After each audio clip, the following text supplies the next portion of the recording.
Assalamualaikum warahmatullahi wabarakatuh. Saya Syihabuddin. Terima kasih banyak kerana anda berada di channel YouTube saya dan terima kasih banyak jika anda telah tekan butang subscribe. Kalau belum tekan butang berkenaan, tekan butang itu sekarang. Jika ada video-video yang bermanfaat, insya-Allah akan ada di feed YouTube anda. Beberapa minggu lepas saya menerima satu klip video yang sangat pelik di Facebook dan juga di TikTok. Pemilik akaun berkenaan menyatakan, dia kata nak kahwin kena ada akad, nak korban pun kena ada akad, nak jual beli pun ada akad, nak bercerai pun ada lafaz akad cerainya. Tetapi kenapa ramai yang tidak sedar yang bagi nafkah untuk isteri berbelanja pun memerlukan akad? Setelah saya semak-semak, beliau bukanlah seorang ustaz, bukan ustazah juga, bukan juga seorang yang berpendidikan formal pengajian Islam. Beliau adalah motivator, penceramah motivasi. Tetapi beliau mengeluarkan satu kenyataan yang mungkin mengelirukan orang ramai. Beberapa orang ustaz juga risau dengan kenyataan-kenyataan beliau. Sebenarnya, tak salah bagi orang motivator memberikan nasihat keagamaan. Saya sokong dan saya setuju. Tetapi pastikan dahulu apa yang disebutkan itu ada landasannya, ada rujukannya. Video itu juga diupload ke Facebook dan TikTok. Tapi tak dibenarkan untuk komen. Off comment. Saya tak tahu sebab apa dia off comment. Boleh jadi sudah ada teguran sebelum ini, tapi dia endahkan lalu dia off comment berkenaan. Boleh jadi dia memang sendiri tak nak apa-apa komen. Tapi yang peliknya, video-video lain ada saja peluang untuk komen. Kemudian saya lihat ia disebarkan pula oleh pemegang akaun yang lain daripada Facebook yang lain, TikTokers yang lain. Tak apa, kita letak tepi isu itu. Jom kita tengok video berkenaan sama-sama dan kita berikan komen selepas itu. Benda yang wajib suami tunaikan, tetapi ramai yang memandang perkara ini sebagai tak ada apa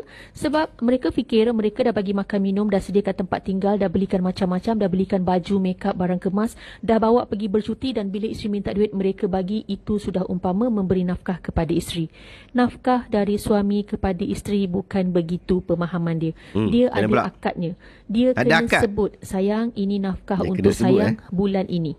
Nafkah ni adalah wajib ikut kemampuan suami dan kalau suami hanya mampu memberi cuma RM1 pun, suami wajib bagi dan isteri kena terima dengan reda. Jangan banyak komplain.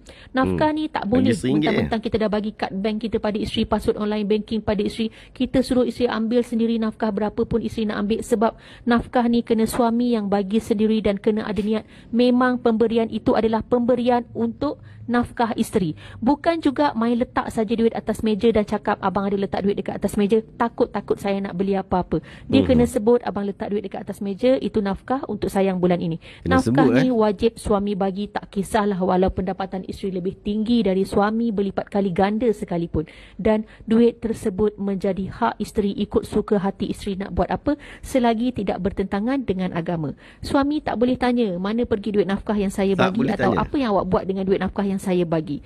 Itu sudah menjadi hak isteri dan kalau isteri nak bagi balik pada suami pun tak ada masalah sebab itu adalah duit dia. Cuma suami kena ingat nafkah untuk isteri benda wajib. Saya ulang, nafkah untuk isteri benda wajib. Nafkah pada isteri ni akan memudahkan lagi urusan kita mencari rezeki. Walau kita hanya bagi nafkah pada isteri cuma RM1. Ada ramai suami yang rajin bersedekah, belanja orang makan, belanja kawan-kawan makan, tapi tak pernah sekali pun dia hulur duit hatta 5 sen pada isteri dengan akad, ini abang bagi sayang 5 sen ni duit nafkah untuk sayang tau. Ini saja yang abang mampu atau abang dah masukkan dah duit dalam akaun sayang semalam. Itu adalah duit nafkah. Jadi kalau rasa kenapalah berat sangat rezeki nak masuk, cuba ingat-ingat balik bila kali terakhir kita hulur duit pada isteri atau kita bank in duit pada akaun isteri dengan akad nafkah untuk isteri. Nampak dengan macam tak ada apa, tetapi cuba kita ubah dan tengok perubahan dia. Tetapi bagi tu biarlah ikhlas kerana tersedar akan kealpaan masa lalu, bukan bagi sebab terpaksa. Dan ingat, kena sebut nafkah untuk sayang atau tulis nafkah untuk isteri. Bukan susah pun nak sebutkan. Tapi ramai suami tak mampu nak sebut dan ramai yang mungkin tak sedar. Jika isteri tak reda suami mereka tidak pernah memberikan nafkah belanja diri pada mereka, itu sudah dianggap suami berhutang pada isteri. Nak kahwin kena ada akad. Nak berkorban pun kena ada akad. Nak jual beli pun ada akad. Malah nak bercerai pun ada akad lafaz cerainya. Tetapi kenapa ramai yang tak sedar yang bagi nafkah belanja diri pada isteri juga memerlukan akad? Okey, sebelum kita komen video ini, kita fahami tentang nafkah terlebih dahulu. Allah Ta'ala sebut di dalam Al-Quran, wal walidatu yurdi'na auladahunna haulaini kamilain liman arada an yutimma ar-radha'ah wa 'alal mauludi lahu rizquhunna wa kiswatuhunna bil ma'ruf. Maksudnya, dan ibu-ibu hendaklah menyusukan anak mereka selama 2 tahun genap, iaitu bagi orang yang hendak menyempurnakan penyusuan itu. Dan kewajipan bagi bapa pula ialah memberikan makan dan pakaian kepada ibu itu menurut cara yang sepatutnya. Anda boleh rujuk dalam surah Al-Baqarah ayat 233. Demikian juga Allah Ta'ala sebut, askinuhunna min haisu sakantum min wujdikum wala tudaruhunna litudayyiqu alaihinna. Tempatkanlah isteri-isteri yang menjalani iddahnya itu di tempat kediaman kamu sesuai dengan kemampuan kamu. Anda boleh rujuk dalam surah At-Talaq ayat yang ke-6. Sahabat-sahabat, para ulama telah bersepakat bahawa nafkah adalah satu kewajipan bagi pihak suami. Lepas duduk sekali saja, wajib bagi suami memberikan nafkah kepada isteri. Rasulullah SAW berkahwin dengan Aisyah sejak Aisyah umur 9 tahun. Tetapi setelah beberapa tahun selepas itu, baru duduk bersama. Setelah duduk bersama, barulah Rasulullah menunaikan nafkah kepada Aisyah radhiyallahu anhuma. Jadi daripada kisah berkenaan menunjukkan bahawa nafkah hanya wajib apabila telah bersama di satu tempat. Nafkah ini wajib diberikan sehingga isteri itu meninggal ataupun setelah iddah bercerai, ataupun apabila telah disabitkan oleh mahkamah bahawa isteri itu telah nusyus, dia beromen dengan lelaki-lelaki lain ke, atau dia buat perkara tak senonoh dengan anak-anak dia ke, atau seumpama dengannya. Bahkan menurut mazhab Asy-Syafi'i, kalau dia keluar pergi solat yang tak wajib tanpa kebenaran suami, puasa tanpa kebenaran suami sehingga menyebabkan murka suami dia, juga boleh menyebabkan nafkahnya tergantung. Anda boleh rujuk dalam Rawdatul Talibin dan Kifayatul Akhyar, kitab-kitab mazhab Asy-Syafi'i untuk mendapatkan penjelasan lanjut berkaitan tentang hal ini. Yang difahami sebagai nafkah ialah makan minum, tempat tinggal dan pakaian. Kadar bagi tiga-tiga perkara ini ulama khilaf. Sebagai ulama Syafi'iyah seperti yang direkodkan di dalam Rawdatul Talibin dan Nihayatul Muhtaj menyatakan bahawa ia tidak ditentukan. Ia hanya dinilai berdasarkan kepada keperluan asas wanita itu sahaja. Ada satu hadis riwayat Aisyah yang direkodkan oleh Imam Al-Bukhari rahimahullah menyebutkan, anna Hinda binta Utbah qalat ya Rasulullah inna Aba Sufyan rajulun syahihun wa laysa yu'tini ma yakfini wa waladi illa ma akhadtu minhu wa huwa la ya'lam faqala khudhi ma yakfiki wa waladaki bil ma'ruf. Hindun binti Utbah pernah bertanya, wahai Rasulullah, Abu Sufyan adalah seorang lelaki yang kedekut. Dia tidak memberikan nafkah yang mencukupi untuk aku dan anak aku. Kalaupun cukup, disebabkan aku ambil daripada hartanya tanpa pengetahuannya. Sabda Rasulullah SAW, ambillah daripada hartanya dengan cara yang baik, yang cukup untuk engkau dan anak-anak engkau. Rasulullah SAW tidak menentukan kadar yang boleh diambil dan tidak boleh diambil, melainkan baginda menyebutkan baik yang cukup untuk engkau, membawa maksud cukup untuk keperluan wanita berkenaan. Pendapat ini jugalah yang dipilih oleh mazhab Abu Hanifah, Malik dan juga Ahmad ibn Hanbal. Tetapi menurut pendapat yang mu'tamad dalam mazhab Asy-Syafi'i ialah bimuddain idza kana zawju musiran wa bimuddin idza kana mu'siran wa bimuddin wa nisfil mudd idza kana mutawassitan. 2 mud jika suami itu berkemampuan mewah, 1 mud jika dia susah, manakala 1 mud setengah jika suami itu berkemampuan sederhana. Saya lebih cenderung kepada pandangan pertama mazhab Asy-Syafi'i dalam bab ini, iaitu berdasarkan keperluan asas seorang isteri. Seminimumnya ialah 2 kali makan setiap hari, 2 set pakaian lengkap setahun dan tempat tinggal yang dapat melindungi diri. Tak kisahlah tempat tinggal itu rumah sewa, rumah mertua atau rumah yang dibina atau dibeli. Itu secara umum berkaitan tentang nafkah. Jom kita komen video tadi pula. Pertama, tak betul nafkah kena sebut macam akad nikah dan jual beli. Kena sebut, sayang, ini nafkah untuk sayang bulan ini. Tak betul. Tiada kewajipan lafaz nafkah. Tiada kewajipan, bahkan tidak sunat pun. Apatah lagi ini benar-benar satu bid'ah, satu perkara yang direka-reka di dalam agama, dibuat oleh orang yang nak nampak dia lebih pandai daripada orang lain. Kalau akak ni rasa dia betul, cuba tunjukkan kitab ulama mana yang kata wajib melafazkan akad nafkah, dan dari kitab manakah dia jumpa lafaz akad nafkah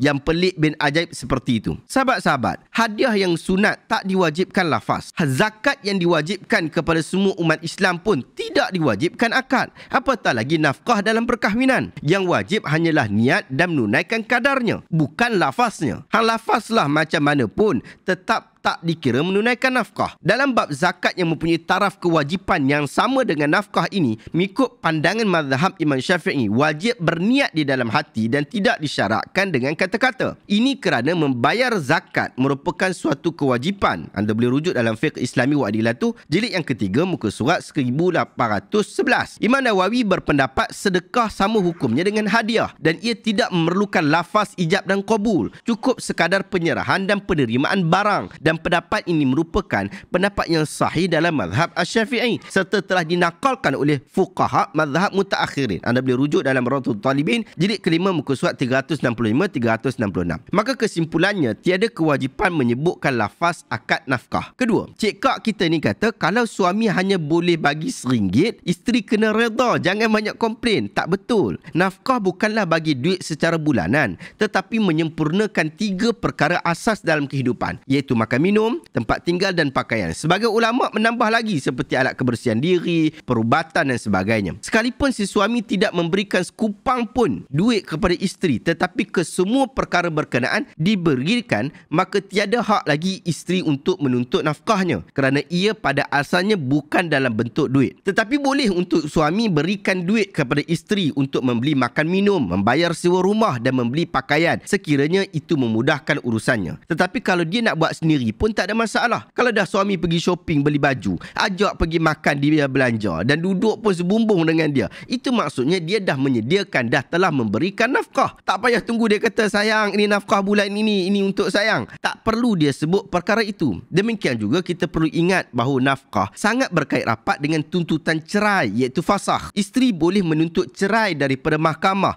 apabila suami tidak memberikan nafkah kepada isterinya seminimum 3 perkara yang telah disebutkan. Maka kalau suami memberikan RM1 kepada isteri sebagai nafkah, sedangkan itu tidak cukup untuk memberikan makan dan minum, pakaian dan tempat tinggal, maka isteri boleh komplain dan itu tak salah. Boleh komplain kat laki dia atau komplain dekat mahkamah. Dia ada hak buat benda tu. Yang ketiga, isu nafkah isteri yang gajinya lebih mahal daripada suami adalah benar. Maksudnya, walaupun isteri lebih kaya daripada suami, kewajipan nafkah tidak terangkat, melainkan si isteri redha menangguhkan nafkah atau redha suami tak bagi apa-apa nafkah kepada dia. Yelah, biasanya memang macam tu lah, sebab si isteri bertoleransi dalam bab berkenaan. Jadi kalau dia cakap tak payah bagi nafkah, maka terangkatlah kewajipan berkenaan. Alah, tak payah tunggu kaya pun. Isteri awak balik kerja, dia beli lauk pauk dan masak untuk awak dan keluarga awak makan, dan memang dia tak minta pun daripada awak beli lauk pauk tu, padahal itu adalah tanggungjawab awak, maka itu dinamakan toleransi oleh isteri. Isteri dapat pahala sedekah dalam hal berkenaan. Yang keempat, dalam video tadi cik kak kita ni kata,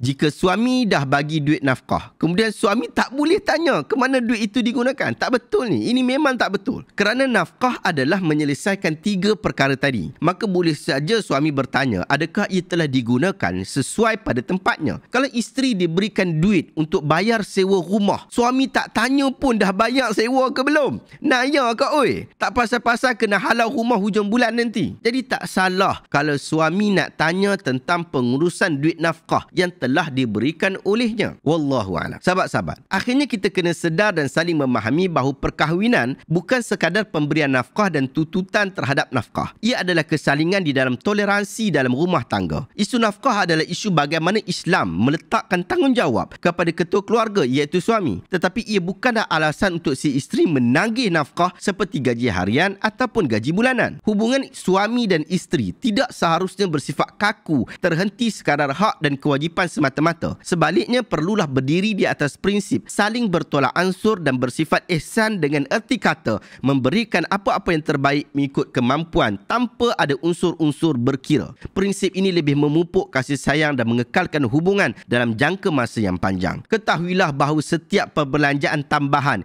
yang dikeluarkan oleh suami terhadap isterinya kelak akan diberikan ganjaran oleh Allah Azza wa Jalla dan dikira berdasarkan niat baiknya. Sebuah hadis yang diriwayatkan oleh Abu Mas'ud Al-Badri radhiyallahu anhu bahawa Nabi SAW bersabda, "Idza anfaqa ar-rajulu ala ahlihi nafaqatan wa huwa yahtasibuha kanat lahu sadaqatan." Apabila seorang muslim memberikan nafkah kepada keluarganya kerana Allah, maka pahala nafkahnya itu sama dengan pahala sedekah. Hadis ini sahih riwayat Muslim. Sahabat-sahabat, saya cadangkan anda untuk dapatkan buku 100 Sunnah yang hampir dilupakan. Buku ini tulisan daripada seorang ulama wanita yang bernama Dr. Haifa Abdullah Ar-Rashid. worksheet yang menyebutkan berkaitan tentang sunnah-sunnah yang hampir dilupakan. Kita ada stok buku ini. Hari ni anda tempah, esok kita boleh buat penghantaran. InsyaAllah, link saya letakkan dekat description. Moga kita menjadi keluarga yang mengamalkan sunnah Nabi SAW. Wallahu ta'ala alam. Adakah anda dapat sesuatu yang bermanfaat pada hari ini? Jika anda rasa video hari ini bermanfaat, tekan butang share. Semoga orang lain juga mendapat manfaat yang sama. Terima kasih banyak. Assalamualaikum warahmatullahi wabarakatuh.